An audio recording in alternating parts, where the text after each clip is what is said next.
Previously on Smart Mobility Today, we heard about ways that AI is helping businesses, Ford changing EV direction, an autonomous solar-powered motorcycle, and advances in agriculture and battery technology.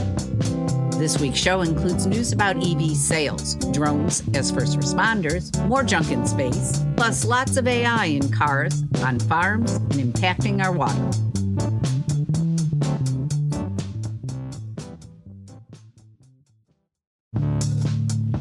You've got something to say, and we can help you say it. Detroit Media Productions is here for your audio, photography, and video needs. DetroitMediaProductions.com. Hi, this is Cindy Polakowski. Sales of electric vehicles in the United Kingdom are projected to reach 580,000 this year, according to EV leasing company Drive Electric. That would account for 29% of the estimated new vehicle sales for the upcoming year.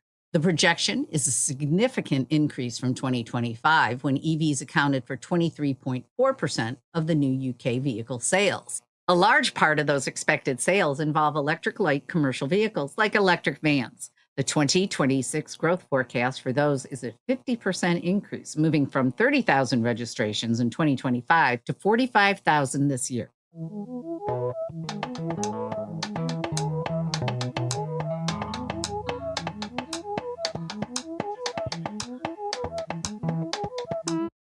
In the United States, the two top-selling EVs are still Teslas, but there has been some competition among non-Teslas for third place, and the most popular in that group is the Chevrolet Equinox EV. General Motors reports sales of 57,945 last year. The Equinox gets over 300 miles of range and is more affordably priced, available in the mid-$30,000 range. The $7,500 tax credit, the one that went away last fall, made it even more affordable. The success of the Equinox overtaking the Ford Mustang Mach-E, which had led the year before, contributed to GM's EV sales growth from 48% from 2024 to 2025.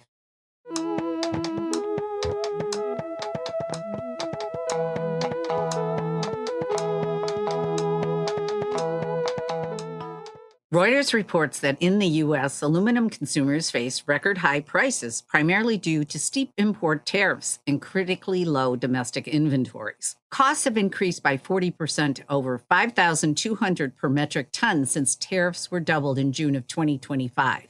Used in industries like automotive, aerospace, packaging, and construction, aluminum prices impact the overall economy with the potential of raising manufacturing costs, reducing margins, and threatening to drive inflation.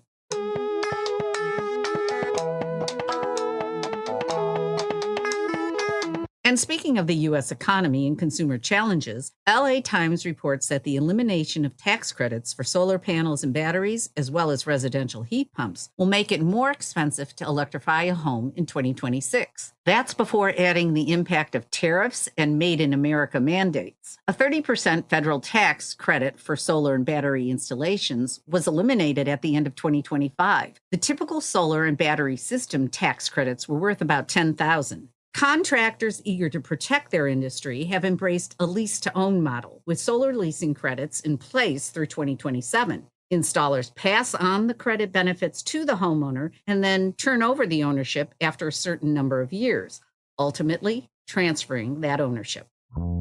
Looking for better ways to manage your IT, phone systems, or remote workforce? Improve your organization using technology that works for you. psntechnology.com.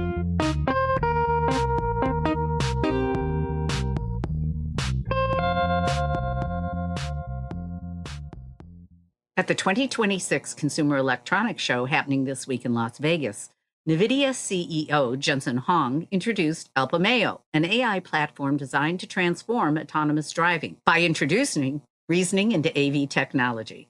This represents a shift for NVIDIA toward developing physical AI systems that allow vehicles to think like humans when navigating complex environments. Designed to enhance autonomous driving capabilities, Alpamayo is part of a large initiative into physical AI and involves a collaboration with Mercedes-Benz, introducing driverless vehicles utilizing this advanced software.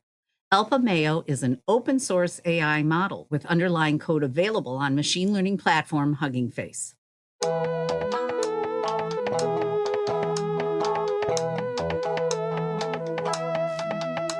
The Artificial Intelligence and Computer Vision Lab at the University of Arkansas has unveiled a new tool that can take the temperature of cattle by looking at a photo. Using AI and thermal cameras, the system called Cattle Fever gives ranchers a new way to monitor the health of their herd and is accurate to within 1 degree. The new tool is expected to improve animal welfare and reduce the labor needed to track a herd's health. Plus, it could be used for early detection of diseases, making possible treatments that can prevent outbreaks among the herd. Although presently limited to a front center view of the cattle for facial recognition, work continues to capture an image in a more natural environment and stance. In the effort to develop a usable tool for ranchers, the U of A researchers have publicly shared CattleFace RGBT so others could build on their work.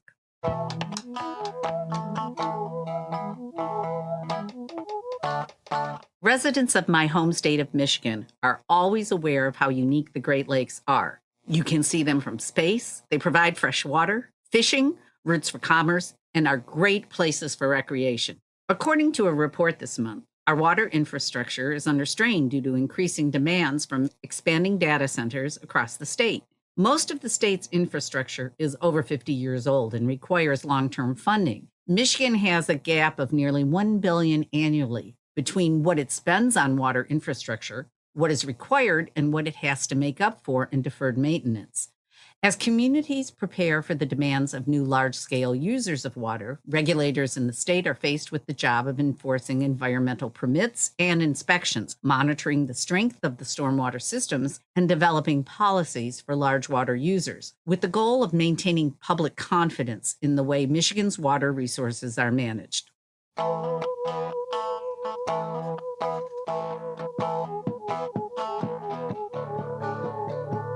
Amid all the hand-wringing that accompanies new technology, there is hope that AI might be used to help with pollution and climate change. With AI a major consumer of natural resources and sustainability a common topic, it is hoped by leveraging AI's superpower of identifying patterns and processing data, it can create accurate and beneficial climate modeling.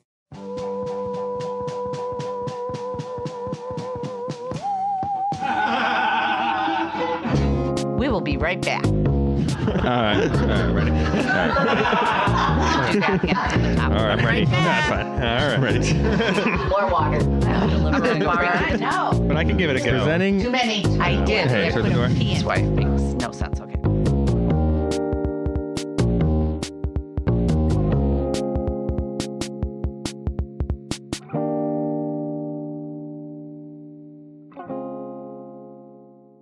Freelancers, gig workers, and entrepreneurs are creating the future of work. Subscribe to our weekly newsletter at workshifter.com and follow us at Workshifter on social media.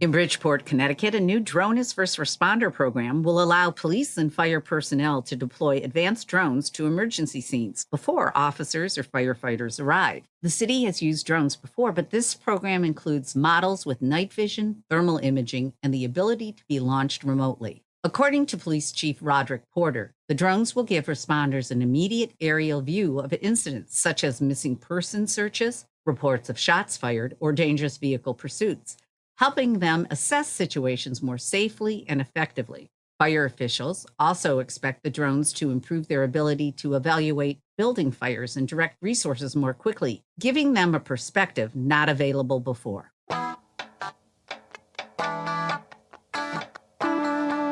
Next time you fly, your plans could be disrupted, not by bad weather, but by space debris. According to a study conducted by the University of British Columbia, there is a 26% probability that uncontrolled space debris will re-enter Earth's atmosphere over heavily trafficked airspace in the next year. The probability of an individual commercial aircraft encountering a piece of debris is predicted at 1 in 1,000 by 2030.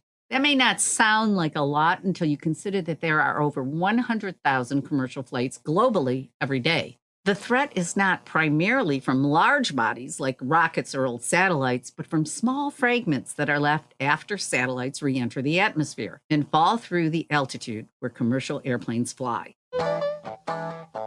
Next week, I'll be at the Detroit Auto Show, hoping to meet talented people and experience the innovation on display. I'll report on what's new and what's next. See you next week. Read these stories and more at globalautomobility.com and subscribe to Smart Mobility Today on your favorite podcast platform. Sign up to receive our weekly newsletter and follow us on social media at Smart Mobility Today.